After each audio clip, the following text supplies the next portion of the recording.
ولا تصعر خدك للناس ولا تمش في الارض مرحا، اور زمین میں اتراتے ہوئے نہ چلو، اکڑ کر چلنا، اترا کر چلنا۔ مرح جو ہے وہ فرح سے آگے ہے۔ فرح کہتے ہیں خوشی سے آپے میں نہ سمانا، وہ تو خوشی سے آپے سے باہر ہو گیا، یا وہ نہیں سما رہا تھا، وہ کوئی اور لفظ میرے ذہن میں نہیں آ رہا اس وقت۔ تو یہ جو اس فرح سے آگے مرح ہے، اس میں یہ ہے کہ انسان اترا کر اپنی بڑائی، اپنی خوبی کا اظہار بھی کرتا ہے۔ ولا تمش فی الارض مرحا۔ اب آپ دیکھیں گے کہ یہ مضامین جو ہے قرآن مجید میں ان کی اہمیت کا اندازہ اس سے ہوگا۔ سورہ بنی اسرائیل کے چوتھے رکوع میں بھی آئے ہیں، ولا تمش فی الارض مرحا، زمین میں اکڑ کر مت چلو، یہ وہاں بھی آیا ہے۔ اسی طریقے سے اور دوسرے مقامات پر سورہ الفرقان کے آخری رکوع میں بھی آیا ہے، وعباد الرحمن الذین یمشون علی الارض ہونا، اللہ کے نیک بندے تو وہ ہیں جو زمین پر چلتے ہیں تو آہستگی کے ساتھ چلتے ہیں، وہ زور سے قدم مار کر نہیں چلتے، گردن اکھاڑ کر نہیں چلتے، گردن اکڑا کر نہیں چلتے، اور گردن بھی اکڑی ہوئی ہو اور سر کے اوپر ایک جو ہے صافہ، اس کا ترا بھی جو ہے وہ بڑا اونچا کر لیا گیا، تو اس سے کیا ہوتا ہے؟ انک لن تخرق الارض ولن تبلغ الجبال طولا، تم کتنے ہی زور سے پاؤں مار کر چلو گے ہماری زمین کو پھاڑ نہیں سکتے، اور کتنی ہی گردن اکڑا لو اور کتنا ہی ترا چڑھا لو، پہاڑوں کی بلندی تک تو نہیں پہنچ سکتے۔ تو یہ در حقیقت مضمون بہت اہم ہے، متعدد مقامات پر آیا ہے، اور سورۃ الفرقان کا جو آخری رکوع ہے وہ تو ہمارے منتخب نصاب میں ہے، اور وہ تفصیل سے ہم پڑھیں گے۔ تو ولا تصعر خدك للناس ولا تمش في الارض مرحا ان اللہ لا يحب كل مختال فخور، یقیناً اللہ تعالیٰ کو بالکل پسند نہیں ہے جو اکڑ کر چلنے والے ہیں اور شیخی خورے ہیں۔ مختال کا لفظ بڑا پیارا ہے، یہ خیل سے بنا ہے۔ خیل جو ہے اعلیٰ نسل کا گھوڑا، بہت اونچی جس کی پیڈگری ہو، اگر آپ اس کی چال دیکھیں گے، اس کی چال میں ایک تمکنت ہوتی ہے۔ جب انسان اپنی چال میں یہی تمکنت اختیار کرتا ہے تو یہ اختیال ہے، گویا کہ خیل کا سا انداز اختیار کرنا اپنے چلنے میں، خیل سے باب افتعال بنا اختیال، تو اللہ تعالیٰ کو بالکل پسند نہیں ہے۔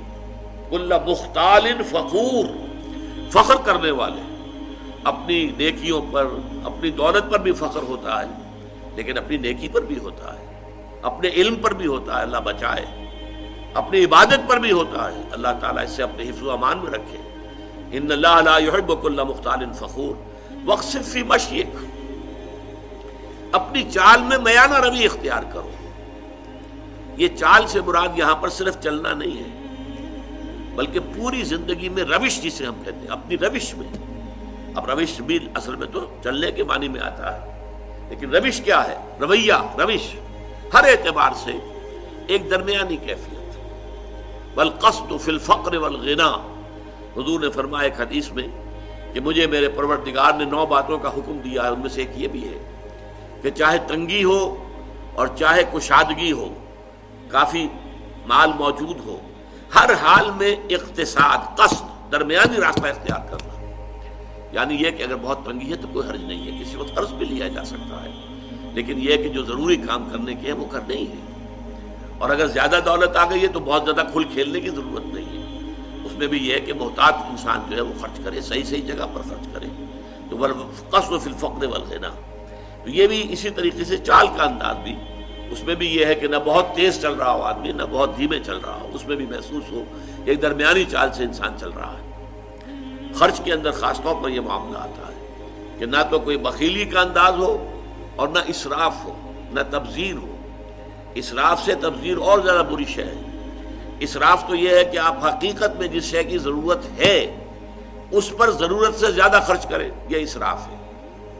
کھانا آپ کی ضرورت ہے، وہ ایک سالن روٹی سے بھی گزارا ہو سکتا ہے، کئی ڈشز، کئی کھانے، یہ اسراف ہے۔ اس کو حضور نے منع کیا، ناپسند کیا، سختی سے ناپسند کیا۔